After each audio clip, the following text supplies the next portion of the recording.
नमस्कार दर्शकों, face to face के इस अंक में आपका स्वागत है।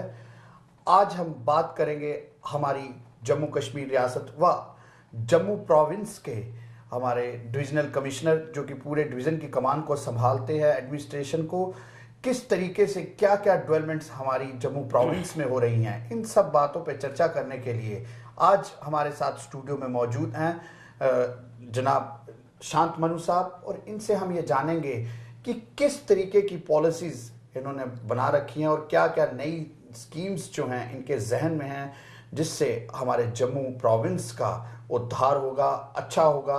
और जो हमारे ऑनरेबल चीफ मिनिस्टर साहब का सपना है कि हमारी जम्मू कश्मीर रियासत को पूरे देश में नंबर 1 रियासत लाना, तो किस तरीके के नक्शे कदम पे ये चल रहे हैं। जी शांतमनु साहब, आपका हमारे चैनल में स्वागत है। शांतमनु साहब, सबसे पहले आपसे मैं ये जानना चाहूँगा कि क्या पॉलिसीज़ हैं जिससे जम्मू प्रोविंस को आगे लाया जाए, क्योंकि हमारी रियासत जो है वो 20-25 सालों से आतंकवाद की चपेट में रही। अब उससे बाहर निकल के हमने उन्नति की राह पे चले हैं। जी। तो किस तरीके से आप एक कोई पॉलिसीज़ बना रहे हैं या कुछ पॉलिसीज़ अडॉप्ट भी की हैं जिससे हमारा जम्मू प्रोविंस आगे बढ़े? जी देखिए, ऐसा है कि पॉलिसी जो बनती है वो तो नेशनल लेवल बनती है या स्टेट लेवल पर बनती है। जी। तो स्टेट गवर्नमेंट के जो अपने अपने डिपार्टमेंट्स हैं, टूरिज्म डिपार्टमेंट हो या अर्बन डेवलपमेंट डिपार्टमेंट हो, इंडस्ट्रीज डिपार्टमेंट हो, सबकी अपनी अपनी पॉलिसी है। और ऑफ कोर्स पॉलिसी तो यही है कि ऑलराउंड डेवलपमेंट हो, बैलेंस डेवलपमेंट हो। और जो ये इंस्टीट्यूशन है डिविजनल कमिश्नर का, ये बेसिकली ये इसलिए है कि ये सारी पॉलिसीज़ को ग्राउंड लेवल पे बड़े अच्छे कोऑर्डिनेटेड तरीके से ये इसको इम्प्लीमेंटेशन हो। तो इसलिए मैं यहाँ पर ये कहना चाहूँगा कि जैसे आप कहते हैं अलग से कोई पॉलिसी, अलग से कोई हमारी इस तरह से पॉलिसी नहीं है। अलबत्ता इतना ज़रूर है कि जितने भी इम्पोर्टेंट प्रोजेक्ट्स हैं प्रोविंशियल लेवल पर अगर हम बात करें, जैसे कि कम्युनिकेशन का है जी, या टूरिज्म को बढ़ाने का है जी, या ट्रैफिक डिकंजेशन का है जी, जितनी भी पॉलिसी है उसको बेहतर उसकी इम्प्लीमेंटेशन हो, तो उसके लिए जितने भी लाइन डिपार्टमेंट्स हैं, HODs हैं, उनके साथ बैठ करके डिविजनल कमिश्नर की रिस्पॉन्सिबिलिटी बनती है कि उसको इम्प्लीमेंट करें। जी बिल्कुल। जी शांतमनु साहब, आपने बिल्कुल सही कहा कि डिफरेंट डिपार्टमेंट्स जो हैं उनके HODs के साथ बैठ के आपने डिस्कस करके उनको और अच्छा किया जाए। तो हमारे खासकर जम्मू कश्मीर रियासत में कुछ गिने चुने ऐसे डिपार्टमेंट्स हैं जिनको अगर हम बूस्ट करें तो वहाँ पे हम लोग काफ़ी ज़्यादा आगे आ सकते हैं। जैसे फॉर एग्जांपल हमारा जम्मू कश्मीर का टूरिज़्म। जी बिल्कुल। फॉर एग्जांपल हमारे जम्मू कश्मीर रियासत के जो अपने रिसोर्सेज हैं, वाइटल रिसोर्सेज, वो और भी कई ऐसे मुख्तलिफ डिपार्टमेंट्स हैं जिन पे, लेकिन इन डिपार्टमेंट में बात करने से पहले सबसे अहम एक बात है आपसे मैं पूछना चाहूँगा, जो कि हमारी जम्मू कश्मीर रियासत ही नहीं पूरा देश ये जानना चाहता है। इस समय आप जम्मू प्रोविंस के इस समय डिविजनल कमिश्नर हैं जी, कि जो ये लैंड माफियाज इस समय उनका बोलबाला है, जम्मू प्रोविंस में क्या ऐसी स्ट्रेटजी आप लगा रहे हैं जिससे इन पर नकेल कसी जा सके? जी आपकी बात सही है। लैंड माफिया का जोर जैसे देश के हर हिस्से में है, यहाँ भी है, इसको नकारा नहीं जा सकता। हालांकि इसमें भी जिसका जो इलाका है, जैसे जम्मू डेवलपमेंट अथॉरिटी है या जम्मू म्यूनिसिपैलिटी है या बाकी भी हमारे और डेवलपमेंट अथॉरिटीज़ हैं, बाकी जगहों पे पत्नी टॉप के हैं या बाकी जगहों के हैं, मानसर के हैं, ये अपने अपने तरीके से ये लोग काम कर रहे हैं। जहाँ तक हो सकते हैं एनक्रोचमेंट रोकने की कोशिश भी कर रहे हैं। मगर यहाँ पर फिर वही बात उठती है कि इस तरह का जब भी कोई काम करना होता है बड़ा, तो उसमें एक बिल्कुल ही वेल कोऑर्डिनेटेड अप्रोच चाहिए। जी बिल्कुल। और बड़े ही स्ट्रैटेजिक तरीके से, क्योंकि इसमें नेचुरली कुछ लोगों के तो वेस्टेड इंटरेस्ट होते ही होते हैं। और ऐसी टीम इस चीज़ में हमारे सक्सेसफुल एक्सपेरिमेंट्स भी हुए हैं और कई बार हम गवर्नमेंट की तरफ से फेलियर भी हुआ है ऐसे केस में, जब एनक्रोचमेंट इवेक्ट करने की बात हुई है। लेकिन मेरा इसमें वही मानना है, खासकर चूंकि मैं JDA में रहा भी हूँ, तो मेरा एक्सपीरियंस है JDA का, कि अगर गवर्नमेंट अगर ये बिल्कुल अच्छे तरीके से उस केस को देख ले, समझ ले, और उसमें एक ऐसी टीम, कंपोजिट टीम बने, पुलिस भी हो, मजिस्ट्रेट्स भी हों, जिसके अंडर में वो एरिया आता है वो भी हों, तो इस तरह के जो एनक्रोचमेंट्स हैं उनको भी एविट किया जा सकता है। वो एक पहलू है। दूसरा पहलू है जो लैंड माफिया वाली आप बात कर रहे हैं, लैंड माफिया वाला भी मुझे लगता है कि अगर हर सरकारी इदारा जो है अपना सारा काम बिल्कुल लॉ और नियम के हिसाब से करे तो बहुत ज़्यादा गुंजाइश नहीं होती है किसी भी माफिया को पनपने या उभरने में। जी बिल्कुल। लेकिन कहीं पर कहीं ना कहीं या तो कोताही हो जाती है या कहीं पर कुछ ऐसा वायोलेशन हो जाता है, कहीं पर कुछ लेवल पर कॉन्नाइमेंट्स भी हो जाता होगा, जिसकी वजह से ऐसे ग्रुप को, ऐसे नेगेटिव एलिमेंट्स को बढ़ावा मिलता है। जी बिल्कुल ठीक कह रहे हैं। जी शांतनु साहब, ये जानना चाहते हैं कि किस तरीके से आप उनको नकेल लगाने की पॉलिसी बना रहे हैं? नकेल का ऐसा है कि अगर जितनी भी कॉलोनीज आगे हों, पीछे की जो बात है वो तो उनके एक्शन तो लेना ही लेना है जी। आगे फ्यूचर में जितना भी लैंड है उसका हर जगह का एक मास्टर प्लान होता है, तो मास्टर प्लान के हिसाब से डेवलपमेंट हो। जितने भी हमारे खिलाफ वर्जी वाले लोग हैं हर एक विंग के जी वो मुस्तैद रहें। हालांकि मैंने पिछले दिनों उनका सर्वे लिया था, एक जायज़ा, खासकर कटरा में और बाकी जगहों पे, तो काफ़ी उनकी वैकेंसीज हैं, स्टाफ अंडर स्टाफिंग है। जी। तो एक तो उनकी स्टाफिंग जल्द से जल्द पूरी हो, उस पर मैंने कोशिश की SSRB के साथ और PSC के साथ मिलकर के उन रिक्त जो स्थान उनको पूर्ति कर रहे हैं, वो एक बात है।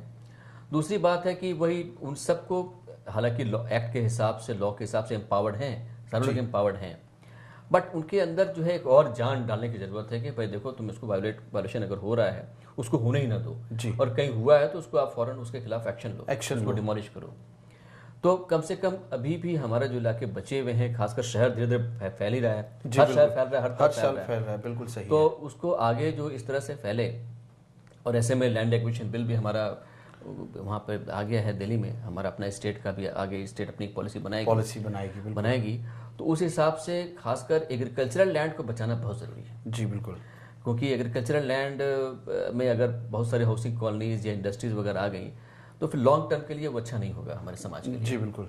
तो इसलिए वैसे में बिल्कुल अगर बैलेंस्ड डेवलपमेंट तभी हो पाएगा जब हम पहले से ही मास्टर प्लान उस तरह से बनाएं और उसको अच्छे तरह से इम्प्लीमेंट करें। जी बिल्कुल। जी शांतनु साहब, ये बात आपकी बिल्कुल ठीक है, लेकिन जो ये आपकी आवाज़ को सुन रहे हैं हमारे दर्शक, उसमें कई ऐसे लोग हैं जो इस भाषा को नहीं समझ सकते और वो चाहते हैं कि हमें सिंपल ये बताया जाए कि अगर हमारी कंप्लेंट कहीं करनी है, कोई हमारी लैंड को इंक्रोच कर रहा है, तो हमें कोई कंप्लेंट करनी है तो हमारी सुनवाई किसके पास होगी? देखिए, सबसे पहले तो आपको अपने जो नज़दीक के तहसीलदार हैं या रेवेन्यू के जो भी अथॉरिटीज उनके पास जाना चाहिए। फिर भी आपको लगता है कि नहीं आपकी सुनवाई ठीक से नहीं हो पा रही है तो आपके ज़िले के जो डिप्टी कमिश्नर हैं, जो डिस्ट्रिक्ट कलेक्टर हैं, उनके पास जाना चाहिए, क्योंकि सारा रेवेन्यू एक्ट में या CRPC में तो खैर है ही, सारा का सारा जो पावर है वो डिस्ट्रिक्ट मजिस्ट्रेट के पास है। जी बिल्कुल। लेकिन एक बड़ा अच्छा, इन सब के ऊपर भी एक ऑर्गेनाइजेशन, जो एक इंस्टीट्यूशन बना है डिविजनल कमिश्नर का, वो है हमारे पास। तो अगर कुछ भी इस तरह की, क्योंकि ज़मीन बचाना सबसे ज़रूरी है। सर, इन कंप्लेंट्स को सुनने के लिए कोई ऐसा पर्टिकुलर विंग्स बनाए गए हैं अपने जो अपने डिस्ट्रिक्ट मजिस्ट्रेट हैं उनके ऑफिसेज? ये जितने भी इस तरह के ऑफिसेज हैं उन सब के यहाँ एक पब्लिक ग्रीवांस सेल है। जी। इनफैक्ट आपको पता ही होगा, स्टेट में चीफ ऑनरेबल CM साहब का भी एक अपना ग्रीवेंस सेल है। उसी तरीके से हर एक ऑफिस में भी ग्रीवांस सेल बना हुआ है। और अगर फिर भी ग्रीवांस सेल में आप नहीं भी जाते हैं, अगर उस डिस्ट्रिक्ट मजिस्ट्रेट के ऑफिस में भी भेजते हैं, क्योंकि हर महीने हम भी रिव्यू करते हैं कि भाई आपके पास जितने ग्रीवांस आए उसमें से कितना आपने डिस्पोजल किया। तो ये 2-3 जो टूल्स हैं लोगों के पास, एक तो ग्रीवांस सेल का है, मैं लगे हाथ ये बताना चाहूँगा जो पब्लिक सर्विस गारंटी एक्ट बना है जी, उसका, वो भी एक बहुत बड़ा, एक जनता के पास एक बहुत बड़ा एक हथियार है जिसका हम लोग अभी भी मुझे लगता है पूरी तरह से इस्तेमाल नहीं कर पाते हैं। सर, उसका एक कारण है कि हमें उसकी प्रॉपर अवेयरनेस नहीं है। जी। नहीं तो मैं आपके माध्यम से, इस प्रोग्राम के माध्यम से सबको बताना चाहूँगा कि बहुत ही कम स्टेट्स होगा, शायद अकेला स्टेट होगा JNK, मुझे पूरी इसकी जानकारी नहीं है, जिसमें कि इतने सारे डिपार्टमेंट्स की इतनी सारी सर्विसेज को इस एक्ट के तहत लाया गया है। और इसमें हर एक सर्विसेज के लिए टाइम भी दिया हुआ है, 1 हफ्ता, 2 हफ्ते, 1 महीना, इसके अंदर वो सर्विस देनी ही देनी है जी। और अगर वो सर्विस नहीं दे सकता है तो उसमें बाकायदा जिस ऑफिसर की वो जिम्मेवारी है उसके ऊपर पेनल्टी का भी प्रोविजन है जी। और इसको हर महीने, जैसे मैं अपने लेवल पर बताना चाहूँगा कि हर डिस्ट्रिक्ट मजिस्ट्रेट से, हर डिप्टी कमिश्नर से मैं मंथली रिपोर्ट लेता हूँ कि आपके यहाँ पर इन सारी सुविधाओं में कितने केसेज आए, उनमें से कितने का आपने डिस्पोजल किया जी। हालांकि उनकी रिपोर्ट के हिसाब से जितने आए उनमें से तकरीबन सबका वो डिस्पोजल करते हैं, लेकिन एक तो नंबर बहुत कम है, इतने बड़े ऑफिसेज में 5, 6, 7 ऐसे नंबर होते हैं। तो एक तो आप सबको मैं पीपल एट लार्ज इनको बताना चाहूँगा कि आप इसके बाकायदा एक अलग इंटरनेट पर भी जाके देख सकते हैं। JNK public service guarantee act है, इसमें आप देख लें कौन कौन सी सुविधाएं हैं, और हर ज़िले के ऑफिस में भी, बल्कि जिस डिपार्टमेंट का वो एचओडी है या ऑफिस है, उसके बाहर भी बोर्ड लगा हुआ होता है, उसे बताते हैं कौन कौन सी सुविधाएं हैं। तो आप जाकर के उसका बिल्कुल उसका फ़ायदा उठाएं, क्योंकि ये तो फ़र्ज़ है हर सरकारी विभाग का। ये अलग बात है कि वो सब अपने और बाकी कामों में व्यस्त रहते हैं, लेकिन ये सुविधाएं उन्हीं सुविधाओं को ली गई हैं जो बिल्कुल जनता के हित में होती है। मतलब सर, आप छोटे शब्दों में कहना चाहेंगे कि अब जो लैंड माफियाज का जो बोलबाला है उस पर काफी नकेल लगाई जा भी चुकी है और लगाई जाएगी। नहीं, बिल्कुल लगाई जाएगी, मतलब मेरे ख्याल से बहुत ज़रूरी है। लैंड माफिया के साथ साथ वो सैंड माफिया भी यहाँ पर है जी। मुझे जहन आया, तो वो ये भी बहुत ज़रूरी, उसी का पार्ट है। वो अल्टीमेटली हमारे जो फर्टाइल सॉयल, फर्टाइल लैंड है, उसको बचाना बहुत ज़रूरी है। बहुत ज़रूरी है जी। शांतनु साहब, ये तो रही हमारी लैंड माफिया की बात। अब एक और अहम बात जो अर्बन एरियाज की है। जी। अर्बन एरिया में इस समय गाड़ियों का जो जमावड़ा है वो बढ़ता ही जा रहा है। बिल्कुल। और खासकर हम जम्मू डिस्ट्रिक्ट की बात करें तो यहाँ पार्किंग प्लेस बिल्कुल नहीं, और ट्रैफिक की कंजेशन जो है काफ़ी मात्रा में रहती है। जम्मू डिस्ट्रिक्ट ही नहीं, कई डिस्ट्रिक्ट्स ऐसे हैं जहाँ काफ़ी ज़्यादा परेशानी रहती है। इन सब चीज़ों को हल करने के लिए कुछ ना कुछ आपको करना पड़ेगा, और कुछ ना कुछ सोचा भी होगा आपने। जी बिल्कुल।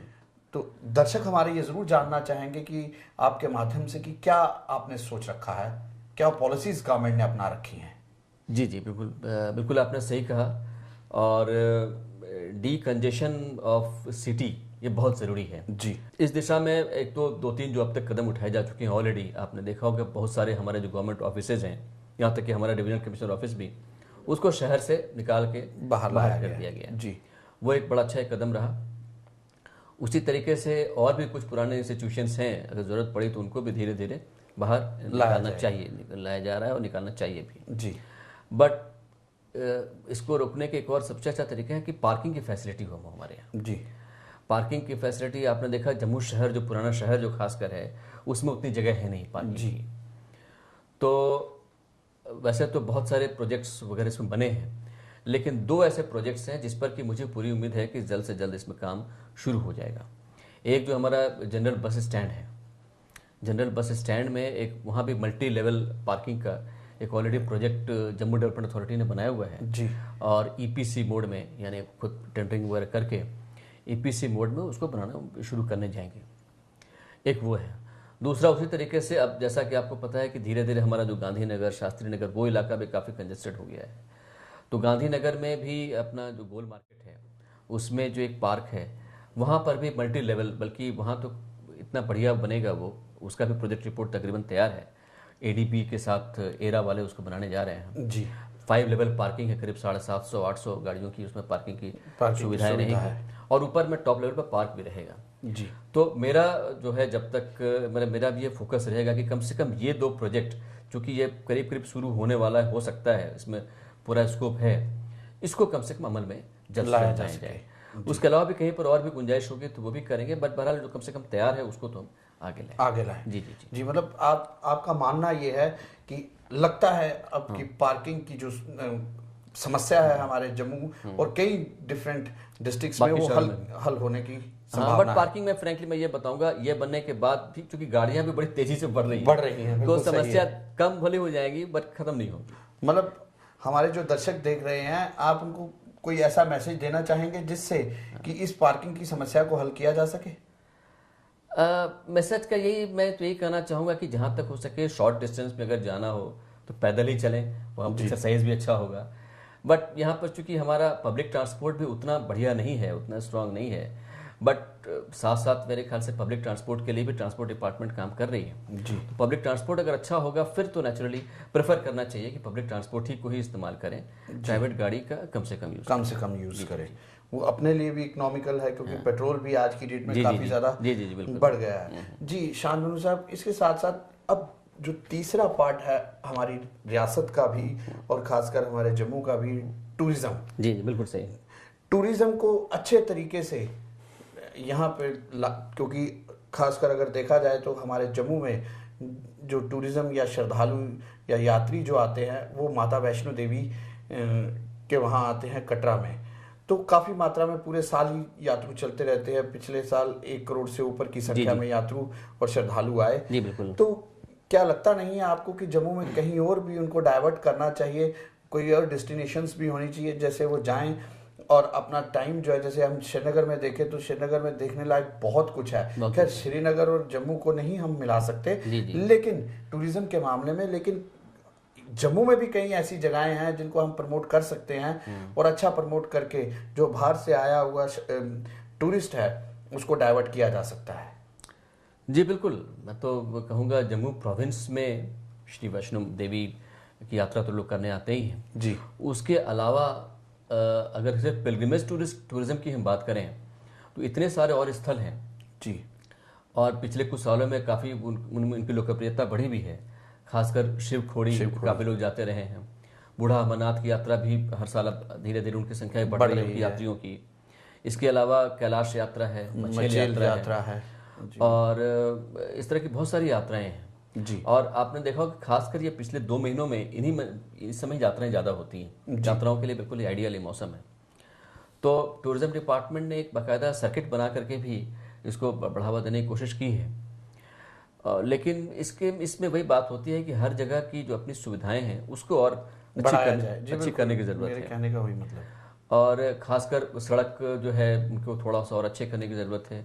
वहाँ पर जो बाकी सुविधाएं हैं पानी की, बिजली की। सर मैं आपसे बीच में रोक के एक बात करना चाहूँगा कि जैसे आपने कहा कई ऐसी जो यात्राएं हैं जो हमारे जम्मू में होती हैं, आप ठीक कह रहे हैं। एक आदमी जो यात्रा करने माता वैष्णो देवी की आया है, उस समय ना मचेल यात्रा है ना कोई और दूसरी यात्रा है, तो उसकी डेस्टिनेशन अगर है कि मैं 2 दिन जम्मू में बिताऊं, तो उसको प्रमोट करने के लिए जैसे हमारा से पत्नी टॉप है, जैसे कई और जगहें हैं, हम लोग पत्नी टॉप में बाहर कहीं जाते हैं तो हम मॉल रोड तो है लेकिन मॉल्स जो एक रोड पे मार्केट है वो नहीं डेवलप हो पा रही काफ़ी देर से।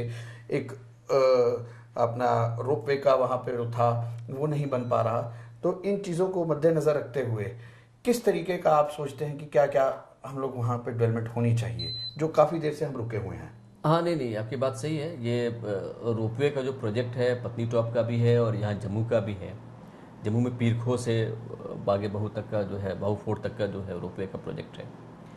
बट यहाँ चूँकि इसमें और बहुत सारी जो स्टैट्यूटरी रिक्वायरमेंट्स थी, हमें वाइल्ड लाइफ डिपार्टमेंट की, एनवायरनमेंट डिपार्टमेंट की, फॉरेस्ट डिपार्टमेंट की, वो क्लियरेंसेस वगैरह ले करके और यहाँ करके भी रोपवे का प्रोजेक्ट है वो करीब करीब अब सारे क्लियरेंसेस तकरीबन आ गए हैं जी। और मुझे पूरी उम्मीद है कि ये भी अब जल्द से जल्द तैयार हो जाएगा। लैंड एक्विजिशन के भी 1-2 इशूज़ हैं थोड़े अभी पेंडिंग जी। तो ये एक प्रायोरिटी आइटम है। खासकर जम्मू में कि रोपवे आने से एक बहुत बड़ा एक अच्छा एक आइडिया मिल जाएगा कि तावी के इस पार और उस पार दोनों जगह देखने लायक चीज़ जगह हैं, उसको लिंक भी हो जाएगा और काफ़ी टूरिस्ट यहाँ पर आएंगे। खासकर एक दिन दर्शन करने के बाद हम लौटते हैं वैष्णो देवी से, एक दिन यहाँ रुकते हैं लोग, उनके लिए एक अट्रैक्शन बनेगा। पत्नी टॉप भी बहुत खूबसूरत जगह है और वहाँ पर भी ये रोपवे का जो प्रोजेक्ट है इसके भी क्लियरेंसेस आ गई हैं काफ़ी वहाँ से, गवर्नमेंट ऑफ इंडिया से। और ये फोकस तरीके एक्चुअली ये जितने किस तरह के प्रोजेक्ट्स होते हैं जब तक एक डेडिकेटेड टीम ना हो बिल्कुल उसमें, क्योंकि बड़ी सारी रुकावटें होती हैं, तो बिल्कुल ये एजेंडा बिल्कुल प्रायोरिटी आइटम है और जल्द से शुरू हो जाएगा। जी शांतनु साहब, एक बड़ा अहम सवाल आपसे ये पूछना चाहूँगा कि जो इम्पोर्टेंट आपने जैसे अभी कहा कि कई चीज़ें अभी आने वाली हैं, लेकिन जो चीज़ पिछले जुलाई के महीने में जम्मू वालों को एक तोहफा मिलने वाला था ये आर्टिफिशियल लेक का, तो उसका काम काफ़ी डिले हो गया।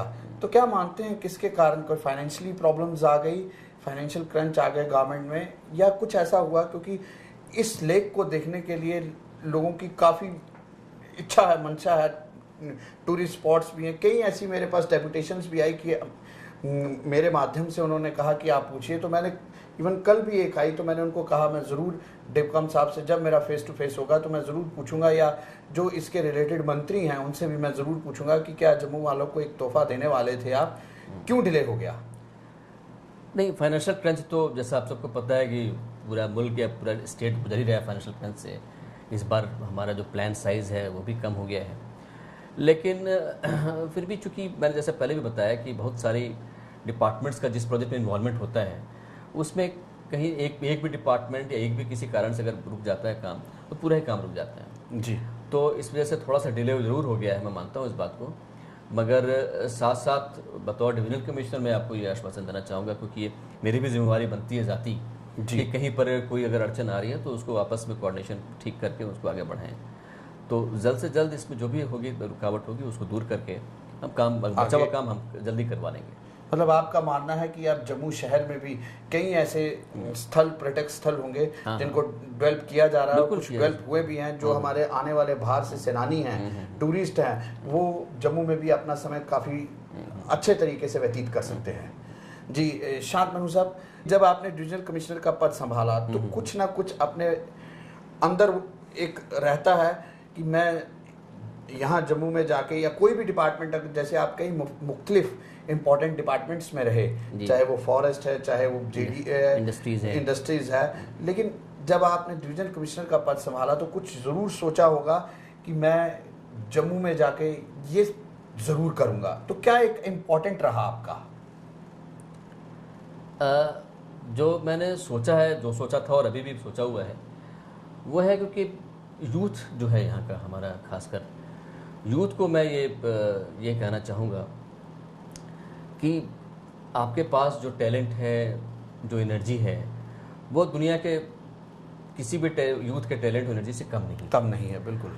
और अभी आप लोगों ने देखा है किसी भी फील्ड में हो, चाहे वो सिविल सर्विस एग्जाम में हो या स्पोर्ट्स में भी, अब हमारे जम्मू कश्मीर के काफ़ी लोग आ रहे हैं, चाहे वो सिंगिंग में हो, सिंगिंग में भी आपने देखा, हमारा बच्चा एक जी हमारा बच्चा उसमें भी है, चाहे अच्छे डॉक्टर्स हो, बाहर यहाँ के बड़े अच्छे डॉक्टर्स भी हैं। जी बिल्कुल। तो कहीं पर कोई कमी नहीं है। तो और दूसरी एक और बात ये भी मैं बताना चाहूँगा इस माध्यम से कि आपका इतना बड़ा फील्ड है, केवल आप महदूद न रहें अपनी सोच सरकारी नौकरी या उसके तक, इंजीनियरिंग या डॉक्टरी तक।